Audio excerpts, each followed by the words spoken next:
datang di SMA Negeri 3 Lumajang. Sebelum itu, pada video observasi kali ini saya akan mengobservasi terkait pembahasan tata tertib ataupun peraturan di SMA Negeri 3 Lumajang dalam mata kuliah PLP, yaitu pengenalan lapangan persekolahan. Nah, sebelum melakukan observasi, teman-teman tahu nggak sih tata tertib itu apa? Tata tertib sendiri itu bagi sekolah itu sangat penting. Mengapa demikian? Karena tata tertib membuat siswa itu sangat terdidik, sangat disiplin untuk melakukan segala ketentuan-ketentuan yang dilakukan oleh sekolah. Jadi harapannya dari adanya tata tertib ini, siswa-siswa itu dapat mengerti gitu bagaimana caranya berpakaian dengan rapi, sopan, beretika, seperti itu. Jadi selanjutnya saya akan mewawancarai ya selaku Wakahumas dari SMA Negeri 3 Lumajang, yaitu Bapak Joni. Itu mari ikutin kegiatan saya pada sore hari ini. Iya. Assalamualaikum warahmatullahi wabarakatuh. Waalaikumsalam. Dalam video observasi kali ini pada mata kuliah PLP, pengenalan lapangan persekolahan, saya sedang bersama dengan Bapak Joni. Iya. Ya. Assalamualaikum. Waalaikumsalam. Bapak Joni di SMA 3 Negeri Lumajang. Iya. Di bagian apa? Saya kalau tugas secara strukturnya itu di Wakahumas. Wakahumas. Iya. Di bagian menghubungi ya. Dari Bagian ya hubungan kemasyarakatan. Hubungan keluar sekolah. Ya. Jadi di pembahasan saya yang kali ini tuh pada mata kuliah PLP, Bapak. Jadi untuk pembahasannya itu mengenai tata tertib atau peraturan dari sekolah SMA Negeri 3. Lalu tata tertib seperti apa yang diberikan oleh SMA 3 kepada seluruh siswanya? Iya. Terima kasih. Tata tertib SMA Negeri 3 Lumajang, kalau kita berbicara secara umum, ini bisa dikatakan tata tertib yang paling mengikat dibandingkan dengan sekolah lain. Jadi tata tertib ini memang betul-betul diterapkan, sehingga kalau siswa melanggar dan di situ sudah ditentukan poin pelanggarannya, dan bila mana menyampai poin pelanggaran, maka dia akan otomatis keluar dari sekolah. Ini SMA 3. Jadi secara teknis, secara tertulis itu di SMA 3 memang sudah diatur tentang tata tertib sekolah, baik untuk siswa, guru maupun karyawan. Lalu untuk beberapa peraturan sendiri, Bapak gitu. Jadi ada yang berupa tindakan langsung ataupun berupa ada yang tertulis atau berupa peringatan seperti itu, Bapak. Lalu untuk yang sehari-hari diperingatkan oleh guru kepada siswa itu seperti apa, Pak? Dari pagi hingga pulang sekolah. Terima kasih. Ya. Ini kita tata tertib ini diterapkan secara penuh pada waktu sebelum pandemi. Sebelum pandemi.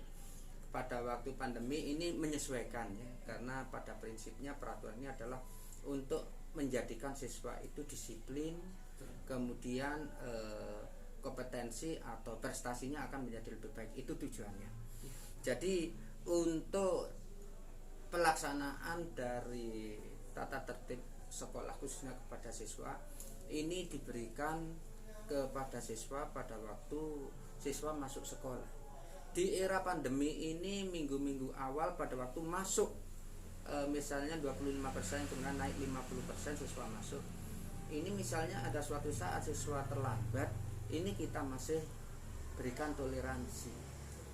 Misalnya 1 minggu, 2 minggu sosialisasi, 3 minggu berikutnya ternyata masih terlambat, ya tetap diberi sanksi, tapi sanksinya sanksi mendidik supaya mereka jeram, misalnya diminta membuat surat pernyataan, kemudian di baris sebentar menghormat bendera sang merah putih, kita foto, itu sebagai bentuk upaya membuat jerah dari siswa itu di era pandemi. Kalau sebelum pandemi ya peraturan tertulis yang terkait dengan poin pelanggaran diterapkan sepenuhnya. Misalnya kalau terlambat itu pasti 2 poinnya.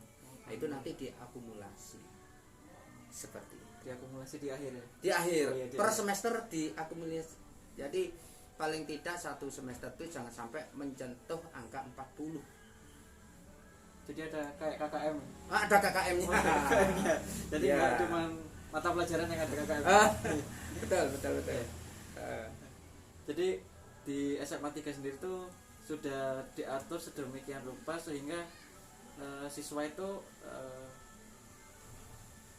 paling tidak itu lebih sedikit gitu melanggarnya gitu ya. Jadi meminimalisir adanya dari pelanggaran-pelanggaran yang dilakukan oleh siswa. Betul. Jadi tujuan pemberian tata tertib itu adalah untuk menertibkan siswa. Dan karena kita memang berdisiplin sehingga pelanggaran siswa dari hari ke hari tentunya juga semakin menurun, karena mereka juga berpikir tidak mau rugi di pembelajaran gara-gara mereka terlalu sering melanggar seperti itu. Iya.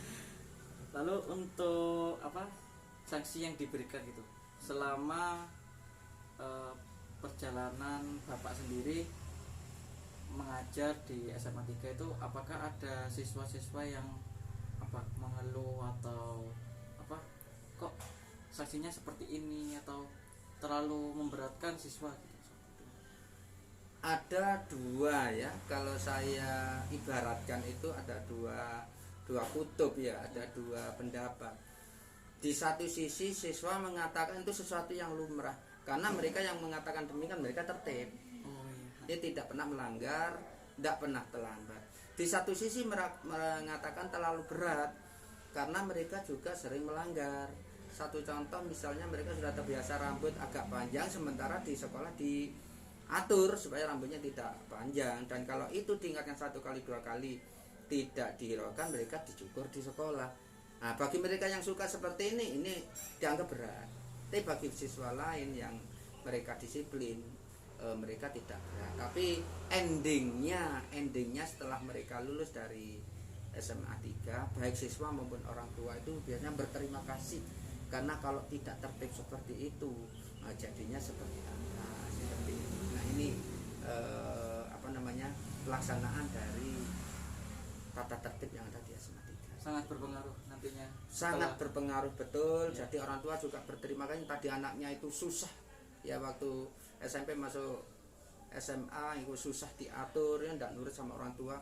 Masuk di SMA 3, mereka setelah lulus mereka itu berbalik sekian derajat, artinya mereka sudah bisa dikendalikan oleh orang tua. Iya, alhamdulillah ya. Iya. Jadi untuk sanksi-sanksi yang diberikan itu dari sebagian besar siswa yang melanggar itu banyak siswa-siswa yang merasakan hasilnya gitu ya. Ya, betul ya. Merasakan manfaatnya dari sanksi yang diberikan itu. Karena kalau tidak begitu mereka akan semakin menjadi, karena penilaian itu tidak hanya di dalam sekolah, tapi di luar sekolah. Jadi kalau di luar sekolah itu sampai misalnya melalui media sosial mereka melakukan sesuatu yang tidak sepantasnya dilakukan siswa, mereka akan berurusan dengan tim tata tertib sekolah. Itu seperti itu. Lalu untuk fasilitas yang diberikan gitu Bapak, seperti pemberian bekal maupun apakah ada buku gitu Bapak yang bisa diberikan kepada siswa gitu.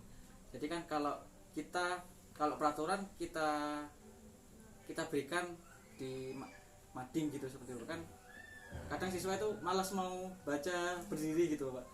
Jadi apa SMA 3 ada fasilitas yang diberikan gitu untuk bekal siswa masing-masing gitu? Oke. Untuk tata tertib di SMA Negeri 3 memang sudah dibuat bukunya seperti ini, buku pedoman penilaian non akademik. Nah, seperti ini.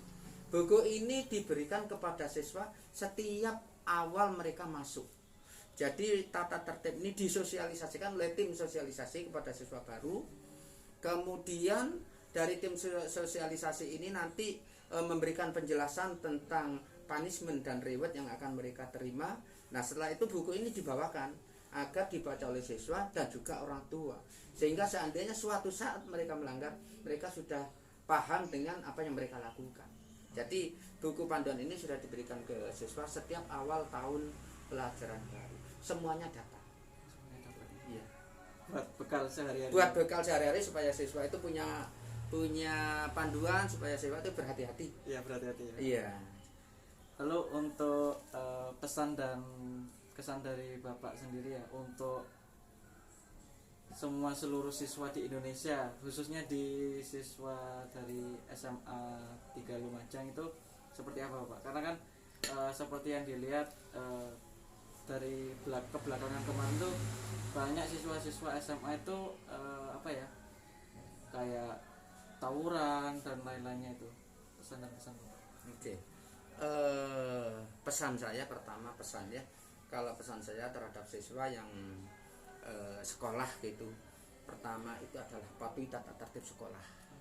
Jadi dengan mematuhi tata tertib sekolah, insya Allah pelaksanaan pembelajaran, bagaimana proses mereka menuntut ilmu di sekolah itu, terutama di SMA 3 akan berjalan lancar, tidak akan ada hambatan. Satu. Yang kedua juga spiritualnya. Spiritual itu artinya mereka harus mengikuti kegiatan keagamaan baik di rumah maupun di sekolah, dan juga tentu saja harus patuh kepada kedua orang tua. Inilah senjata yang paling ampuh bagi siswa untuk mereka belajar meraih cita-cita.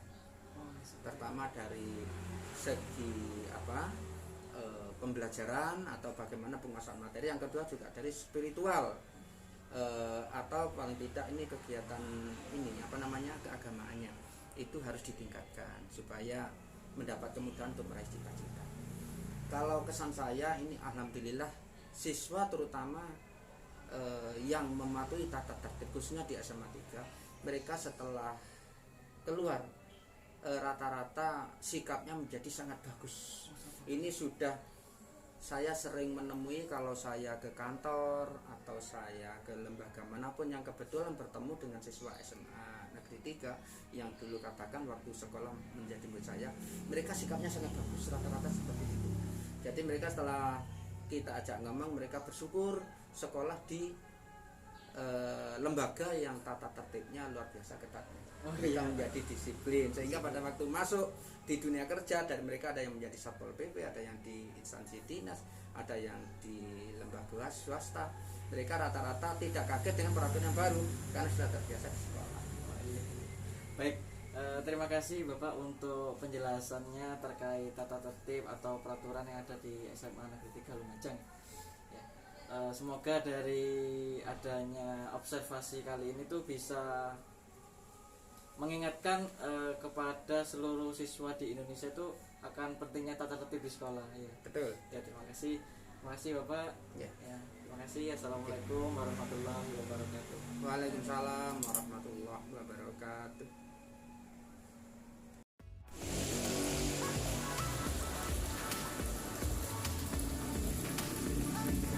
Terima kasih buat teman-teman yang sudah mengikuti kegiatan observasi saya di mata kuliah PLP pengenalan lapangan persekolahan.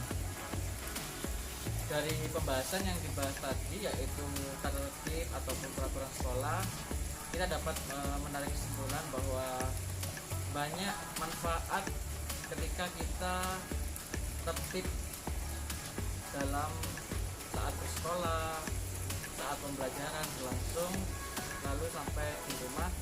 Banyak manfaat yang dapat kita ambil dari kalau kita tertib melakukan dan patuh akan peraturan yang ditetapkan dari sekolah. Terima kasih. Assalamualaikum warahmatullahi wabarakatuh.